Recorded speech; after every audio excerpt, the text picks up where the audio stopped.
And so from the very beginning, I'm a copious note taker, and I'm very diligent about categorizing people where they are in the process. So on the back end, we're able to really target our correspondence, our texts, our emails, and prompts for phone calls based on where people are. So in my time blocking each week, I have different outreaches based on where people are in the journey. Welcome to the Maryland Real Estate Influencers Podcast, where we explore the ins and outs of the local real estate market. Join us as we chat with industry experts, uncovering tips, trends, and strategies to help you navigate Maryland's real estate landscape. Get ready to elevate your real estate game. Let's dive in. Thank you so very much, Jill, for coming and allowing me to interview you today for the Maryland Real Estate Influencers Podcast. Why don't you tell us a little bit about yourself and your business? Well, Jennifer, thanks for having me. My name is Jill Joseph, and I am an agent with Redfin. I serve the Baltimore metro area, and I define that more by where I don't go than where I do go. I don't get to Cecil County or Western Maryland, and I don't get over the Eastern Shore, which is unfortunate because everyone who's nearest and dearest to me is now on the Eastern Shore, but that's a separate market, and I believe that I should serve the markets I know best. So, and I have been in real estate for a cumulative 13 years. Very nice. Very nice indeed. So if I recall from speaking to you before, you started off at an independent brokerage and then have moved over to Redfin. And if you're open, I'd like to know what made you make the switch. Sure. Great question. And probably one a lot of people have wondered about that know me from independent brokerage. So my career started in 2003, and then I took a hiatus, a fairly long hiatus, because I started my career before my daughter went to college, and at the tail end of 2007, when she was going off to her dream school and getting some merit scholarships, but nothing on a needs basis because they were looking at 05 and 06 income for me, I found myself staring down the barrel of what was coming in 2008. I could see it coming. So I went back into business-to-business sales at that time. And then I got back into real estate in 2016, but shortly after I decided to get my new license, I was offered a position in a retirement community where I would be the sales and marketing director. So it was a condo community. They needed a realtor there, but it worked out very well for my life at the time. I was a caregiver for my own parents. I needed more regular hours. And so I was out of the general market selling real estate essentially from 2007 until 2019, when I decided to move on from the retirement community and get back into general real estate. So, I didn't have a large base to build on when I made that decision. And the bulk of my business from 2019 to 2021 was Zillow leads and other marketing that the brokerage did. I have no problem talking to strangers. I kind of find that to be in my skill set from my business to business background, and also from when I first got started in real estate in 2003. So that was no problem. I was able to convert pretty well. But when I looked at my 1099 earnings after that year, after paying my brokerage splits and the additional split for the marketing, and then I factoring in all my expenses and everything, I thought, this is a lot of work for not a lot of earnings. And I had a successful transaction with a Redfin agent during that time. And I could see how helpful his team was in making sure the transaction moved along successfully. So I just started looking on the website, and then I saw that they had an interviewing opportunity, and I reached out, and I really liked what I heard about the values too. It wasn't just that financially it might work better for me. It was also, their mission and their values and the way they approach the real estate from the customer perspective. It really So I don't know what I'm about. So okay, I don't know all the ins and outs of Redfin. Would you be open to sharing with me, as the buyer transaction, what Redfin does that's so different than the independent brokerage? absolutely. Yeah, it's considerable. Oh, okay. Well, from the very beginning contacts, we have a tour coordination department. So when someone reaches out and schedules a tour on Redfin, that goes to a team of people who, make all the arrangements for the agent that will be introduced to them to schedule the tours. And some people, they'll schedule, these days inventory is so tight, it's not often that somebody wants to tour 5 or 6 properties, but if they do, there's somebody behind the scenes doing all that scheduling, getting the showings approved with the sellers, sorting it all in a way that makes sense geographically for the agent or agents who are going to be accompanying the new customer on tour. So that's a big benefit right there. Sure. Also at Redfin, when when a customer initiates contact, they are assigned on the buy side a lead agent, basically their realtor. And that realtor, performs all the same duties that I did when I was in independent brokerage. I'm showing property, I'm doing my due diligence, I'm running comps for them, I'm giving them advice on market offer strategy, market information, etc. But I have associate agents who also can tour with the customers when they need to get into a house. It's convenient for them, and I'm scheduled elsewhere. I'm across town. So that's just an amazing support structure that most I know I've never had it in independent brokerage. If you're having someone showing for you, it's an arrangement you make. It's not just Right. a built-in, foundational support for you in independent brokerage. On the back end, we have some incredible technology. I can write an offer once I have the customer's terms in 15 minutes and have it look so beautiful, professional. It's extremely easy, and it allows us to be a lot more productive, which is good because we do handle a lot of inquiries because the consumer facing website is so widely used. It's the #1 brokerage website in the country, actually. So. Oh, wow, that's great statistics. Mhm. And what do they do for if the seller wants to sell their home with Redfin? Do they have equally different types of marketing compared to your independent brokerage that you used to be with?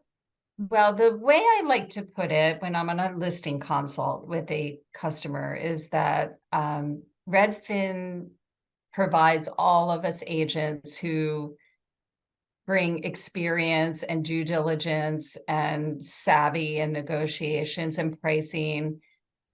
It brings with these agents a turnkey marketing machine that we don't need to do anything to implement. It's already built behind us. So once we get a listing agreement signed, a listing coordinator steps in, sends the disclosures, gets photography and 3D tours scheduled, works with us on the flyers.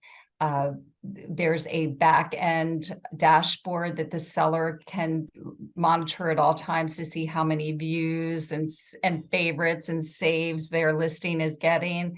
And then, when the seller's ready, there's email blasts for coming soon, for active, for open houses. if we're getting offers and we're setting a offer deadline, that's an email blast that goes out to all, people that might be looking in the area. There's also social media marketing that's done through an algorithm that's targeted where they think people might be interested in properties in that area. Don't ask me what's in it, because that's not my, that's a black box that I'm not involved in whatsoever. And I don't need to be, because I know it's all right there. Right. And That's fabulous. And there's, so lets you do more of what you do, the specialty skill set that you bring in, as opposed to being a marketing director. Correct. Or focusing on things that are equally important, but not for you to be an expert in. That's right. And Redfin offers an amazing full service experience for, at a rate that is typically less than what is offered by someone at independent brokerages, and they're not sacrificing a thing. And if they're buying with us too, it's an even better deal for the consumer. So it's a very nice what's offered that I can bring to the table that I wasn't able to before in independent brokerage. May I go back for just a moment? What is the offer that's given to the buyers that you mentioned? If they buy and sell within a year of each other, there's a discount or a refund that's given back to the customer on what they paid, a percentage of what they paid Redfin on the list side. Or if they're buying first, then when the transaction happens on their listing, then they only pay the discounted amount, Interesting. Yeah. That's good information for everybody to know. Wonderful. How do you manage your day, the time in your day, to make sure that you get in all the things that you need to, on top of prospecting, on top of showing homes? How do you manage that effectively? Calendars and time blocking. That's how, and early rising, that's why.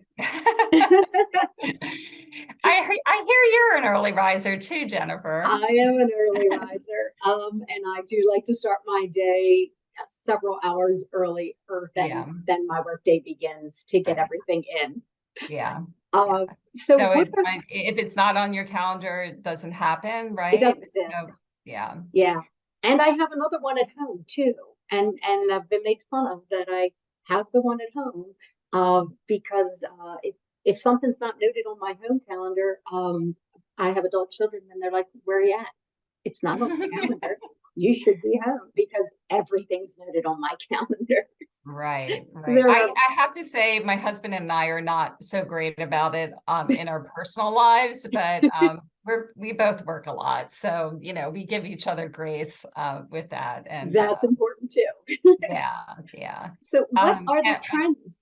I'm sorry, go ahead. Oh, I was just about to say, another amazing tool that I am provided as a Redfin agent is this extremely robust contact management system. And of course, contact management is only as good as the input, right? But I developed a really solid habit when I first got hired at Redfin as an agent, that I wanted to use all the tools that were provided to me. And so from the very beginning, I'm a copious note taker, and I'm very diligent about categorizing people where they are in the process. So on the back end, we're able to really target our correspondence, our texts, our emails, and prompts for phone calls based on where people are. So in my time blocking each week, I have different outreaches based on where people are in the journey. Very good. Fantastic. Well, and what trends are you seeing in the market today? I think about this because I guess I'm taking it more as like a fashion, trends in fashion, as opposed to, just trends on behavior, as far as like interest rates or, that's been so volatile. But what trend that I'm really happy to see that buyers are appreciating now is color again. Like, we walk into a home and it doesn't look beige or gray or, totally neutral. People are appreciating, like a little bit of personality and color as long as it's, done tastefully and, you know, as an accent. And I'm also really happy to see that younger people are beginning to appreciate the character of older homes. I'm seeing that Mm, more and more, and it's really gratifying because I love older homes, and it's always fun when you're working with a buyer who has the same level of appreciation as you do. And it's nice. also fun when they might not know the terminology, but like I'll say, "Oh, this is a pocket door, or here's a corbel," or and you can just it's fun. It's nice to see because it's been my experience in the past couple of years with buyers that those who are open to something that maybe is an open concept entirely or needs a little bit of refreshing, but not, has been well maintained, but doesn't have the look that homes have, that flips do or that are present on HGTV. They're getting better houses for better terms. So it's nice to see that people are starting to appreciate the character of an older home a little bit Mm, more frequently very these nice. days. Mhm. Very nice. So is there one secret that you have that you would say that you have found out by looking back at your business? One secret, one thing that maybe has made you successful or that led you to the path of happiness in the production that you have? Um, I'm going to try to give you an answer that you might not get when you're doing other interviews. Okay. So with that said, I would say a point of differentiation and something that's resulted in happier clients and more successful as stress-free as possible deals in my Mhm. career has been my willingness to invest the time up front. So I want people, first of all, to feel 100% comfortable with me. I want them to see me as a partner, and this process is a collaboration because even though I've been through it a couple hundred times and they haven't, I don't know their needs. I don't know everything I should know about them. So I want to spend the time up front to make sure that we have the open lines of communication and that they feel that they can be open and honest with me. I also, when I'm working with buyers, I am the first person, if I'm in a house and I see something that might come up in home inspection, I'm calling that out. I mean, it's not to say that it's a bad house for them, but I just want them to know, you know, this is going to come up and this is likely to be raised. And here's how, in all likelihood, an inspector is going to categorize it. And so if this is a deal breaker for you, let's just, is this a deal breaker for Mhm. you? With the seller, I want them to, ultimately it's the seller's decision what they want to do with the pricing of their home. But, I want to give them the best advice I can. And if I sense that they're somewhat disappointed in what I'm telling them from a pricing strategy standpoint, I justify it. And obviously it's their decision. But I do want to lead initiating every conversation that I have with honesty and transparency. And I want them to know that if you're committing to me, I'm equally committed to you. It doesn't matter your price point. It doesn't matter what the money is going to be. Uh, this is a relationship that I take very seriously. I don't take myself seriously at all. I like it to be a little bit fun when we're working together. But, I take my responsibility to my clients really seriously. And, it's a rare I can't even think of a time where somebody, closed a transaction with me and said, and didn't, say like she absolutely had my best interest at heart the entire time. She controlled everything she possibly could. And, these days there's so many variables and, we don't always know what we're getting into when we are entering into a contract with, sellers and buyers. If we're on the buy, sellers and listing agents, if we're on the buy side, or buyers and buyers agents when we're on the list side. But I do my absolute best to make sure that, they have all the information they need at all times during the process, from the very beginning, the very first meeting, until we're at closing and beyond. So I would say that's a very long answer to a simple question, but that's, I would say, my secret to successful real estate career and happy clients. Communication. It is so valuable. It is so valuable. Is there anything that I should have asked you today that I didn't ask you that you would like to share with this community, and for people to know about you and or Redfin?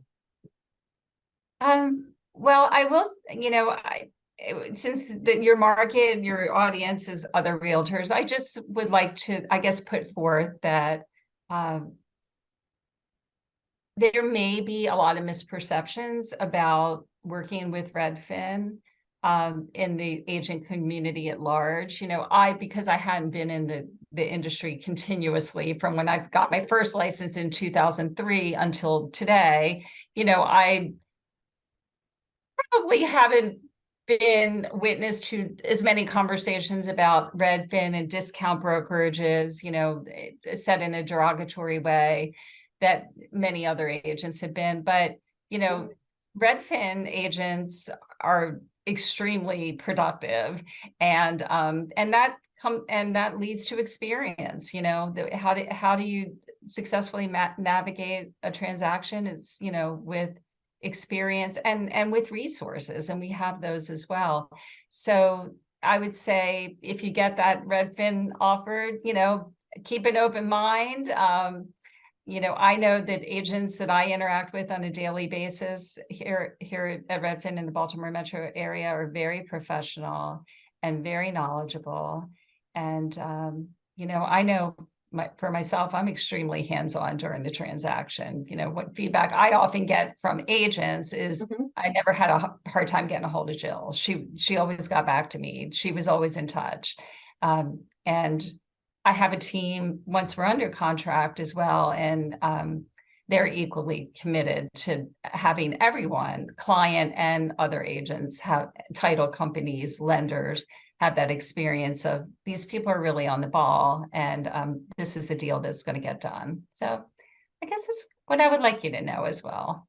Thank you. Thank you. I've had nothing but a great experience dealing with Redfin agents in my career. Good.